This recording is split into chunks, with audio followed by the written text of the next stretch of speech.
Is the door to Iron Man totally closed? Because I don't believe it is. Every day, the reset button, the space bar gets pressed, and it's like, now what?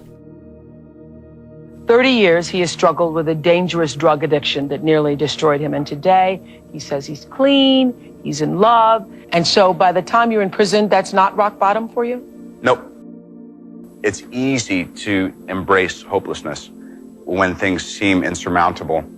And yet, it's actually just a matter of time until all of the elements come together for things to be all right. I mean, I believe that, most difficult situations will resolve themselves if you are persistent and if you don't give up entirely. And that's what I never did. I never gave up. Do you still get urges to do drugs? I have not even an inkling of a desire.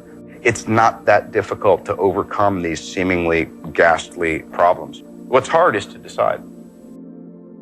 That thing that you're wearing around your neck. Yes. Being as you are obviously known as being Iron Man, are you concerned with wearing a large thing in the exact same spot? Life is funny because I was doing this before I ever got fitted for the RT, so it was more of art imitating oddball stuff I was doing anyway. Even more interesting because maybe you were born to be Iron Man because Iron Man obviously had that. Loosely prearranged destiny. And what's incredible is how far afield you can go from it and still find your way back. This concept of things just sort of falling into place. I'm a big believer in that too. What is that though? Is that you getting out of your own way? Isn't that 70% of it? Yeah. Yeah. I'd say it's 70% maintenance of what can I do to do my part to stay out of the way.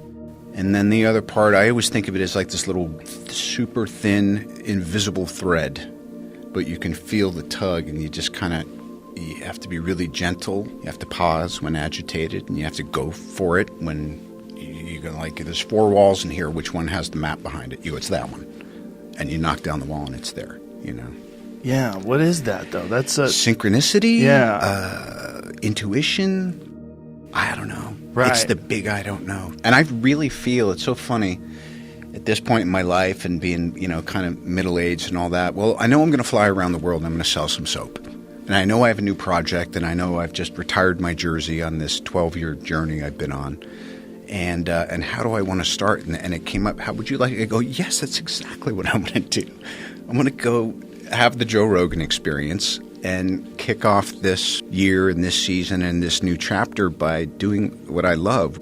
I think part of the reason I'm still so interested, not just in life, but also, getting to do what I do, is I'm a fan. I love movies. I love creativity. I love music. I love culture.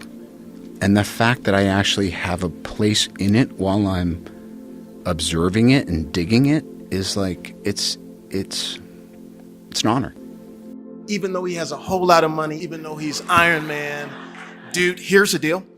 He's still nice. My daughter is 4 years old, and she says, Daddy, don't you know Iron Man? Can't you hook it up? It's my birthday. Can he come to my birthday? Can you make it happen, Daddy? And this is at his height. This is when everything is going. And I text him, and I said, listen, man, my daughter, she loves Iron Man. If you got time, you know what I'm saying? If you'd stop by, and this is the day before her birthday. It's Saturday. Sunday is the birthday. He texts back. He says, is 12 o'clock noon good? Is the door to Iron Man totally closed? Because I don't believe it is. Oh. You guys can go through time now. Well, let me ask you the question. If I pick the jersey back up and put it on, wouldn't you feel a little bit like, oh, no. crap? No. Oh. I love you as Iron Man. So I would if they opened up this time machine and you popped out, I just imagine the moment where everybody goes fucking crazy. It would be amazing. It'd be great. I would love that. But I would also love you hanging it up. It's just, I keep thinking, see clearly. And it's difficult because I feel like we all just get buffeted by feelings and ego or fears or little, chips of resentments or intuitions that are tied to something maybe higher but you think is out of your reach or whatever. So I need to be kept right-sized because I can easily fall into self-seeking and depression and self-pity and judgment and all that stuff. It's kind of It's a bit of a default, but I spend enough energy and I've had enough help over enough years to actually just say, oh, that's just awful, destructive behavior. You're entertaining in your head, you know? If I'm noticing anything now, it's that we need to shift and we need new challenges. And just like society and politics, things are moving and morphing, and the information age is making things so... Everything's learning and growing from everything so quickly and improving or disproving. But for me, it's just incredible. Our culture never encourages taking a break, never encourages saying, don't chase that thing because you've got it in your hands. So confidence, you know, there's been times when I've felt I'm in possession of it, and then you want to let go a little bit because it's only ever the moment and life guiding you. The wind is so at your back that you're like, wow, are you just, you know, jumping over the waves and all that by yourself? And you're like, you bet I am. But there's a physics to the moment, and the wind's at your back. And then the wind does what the fucking wind does, and it changes.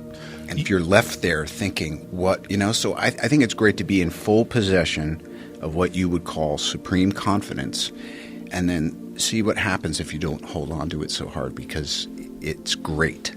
But it is a bit of an illusion because, like everything else, it's always changing. Always know what your action is, because then when you come in the morning confident, or when you come in the morning and you can't hit your ass with both hands, you know what to do. Just boil down what it is you're doing, whether there's a camera around or just what am I doing today.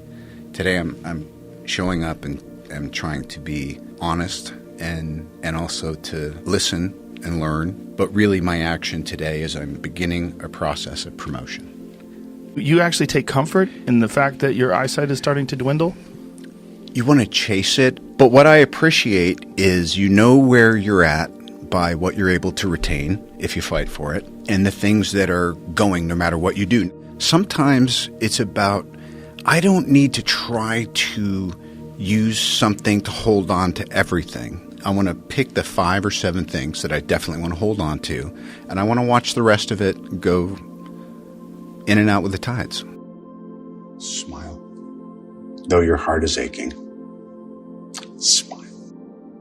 Even though it's breaking. When there are clouds in the sky, you'll get by.